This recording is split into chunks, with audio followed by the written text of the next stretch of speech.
है जिसमें विपक्ष के द्वारा यह आरोप लगाया गया है कि विपक्ष के लोगों को आप धमकी दे रहे हैं और उसमें साफ साफ आपका वीडियो में सुनाई पड़ रहा है। ऐसा उनका दावा है कि विपक्ष के जो लोग हैं उनको घर से बाहर मत निकलने दीजिए वोटिंग के लिए। देखिए, एक तो जो ट्वीट हुआ है, कई तरह के ट्वीट हुए हैं और जो ट्वीट हुए हैं उसके आधार पर चुनाव आयोग के निर्देश पर एफआईआर दर्ज हुआ है। चुनाव आयोग संवैधानिक संस्था है, निष्पक्ष है। हम सब लोग चुनाव आयोग का सम्मान करते हैं और जिस वीडियो की बात हुई है उस वीडियो को अगर कोई पूरा सुनेगा तो जो ट्वीट आरजेडी ने किया है वो भ्रामक है।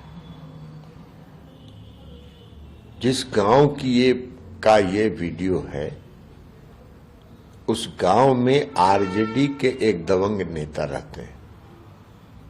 वो दबंग नेता लोगों को, गरीबों को डरा धमका के बूथ पर नहीं जाने देते।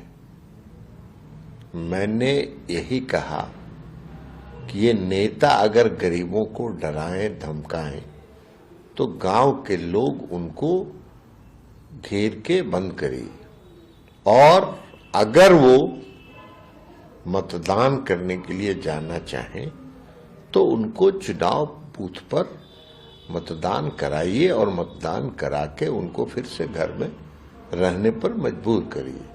गरीबों को कोई डरा के वोट नहीं ले सकता है, धमका के वोट नहीं ले सकता। ये हमने शिवनार की सभा में कहा। ये मेरा पूरा वीडियो है। जिस वीडियो को आप भी देखेंगे तो उसमें ये पूरी बात आ जाएगी।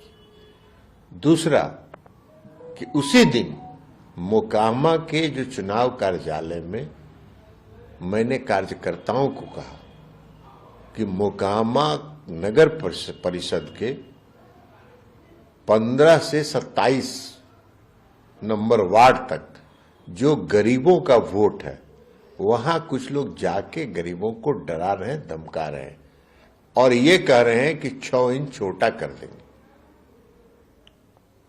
चुनाव है और चुनाव में अगर गरीबों को 6 इंच छोटा करने की धमकी देंगे तो वो खुद ही 6 इंच छोटा हो जाएंगे।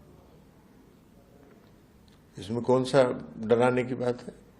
और गरीब गुरुआ जो है वो तो नीतीश कुमार का वोटर है, हमारा वोटर है। तो हम अपने वोटर की रक्षा नहीं करेंगे? हम अपने वोटर को उत्साहित नहीं करेंगे? हम अपने वोटर को निर्भीक नहीं करेंगे? हमारे वोटरों को अगर आप डराइएगा, धमकाइएगा तो हम भी राजनीतिक दल हैं, हम भी चुनाव लड़ रहे हैं। हम अपने वोटरों को उत्साहित करेंगे ना कि डरना नहीं है, वोट देना है। ये चुनाव आयोग भी करता है।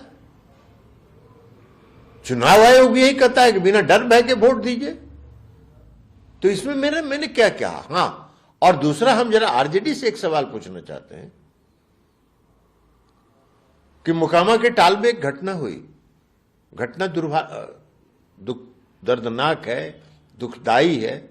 हम सब इस तरह की घटना की निंदा करते हैं, लेकिन उस घटना में जिनकी मृत्यु हुई स्वर्गीय दुलारचंद यादव जी की, उनकी शव यात्रा में जिस तरह कुछ जाति विशेष को इंगित करके, चिन्हित करके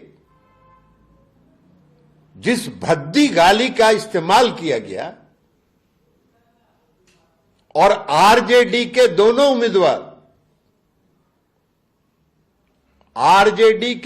उम्मीदवार उस गाड़ी पर बैठे हुए थे, उनकी उपस्थिति में कुछ समाज को इंगित करके, चिन्हित करके उसको गाली गलौज दिया गया, भद्दी भद्दी गालियां दी गई, जो पूरे बिहार में वायरल है वीडियो। इस पर क्यों नहीं आरजेडी प्रतिक्रिया व्यक्त करती है? आरजेडी वही शासन लाना चाहती है जो उनके पिताजी के समय में का शासनकाल था। जब भूरा बाल साफ करो, फलना साफ करो, उसको ठीक कर दो, उसको दुरुस्त कर दो, यही शासन चलाना चाहते हैं। नीतीश कुमार जी का शासन कानून का राज है और हम सब लोग कानून का सम्मान करते हैं। और इसलिए मेरे ऊपर अगर चुनाव आयोग के निर्देश पर आचार संहिता के उल्लंघन का FIR दर्ज हुआ है, हम इसका भी सम्मान करते हैं। लेकिन क्या मंत्री जी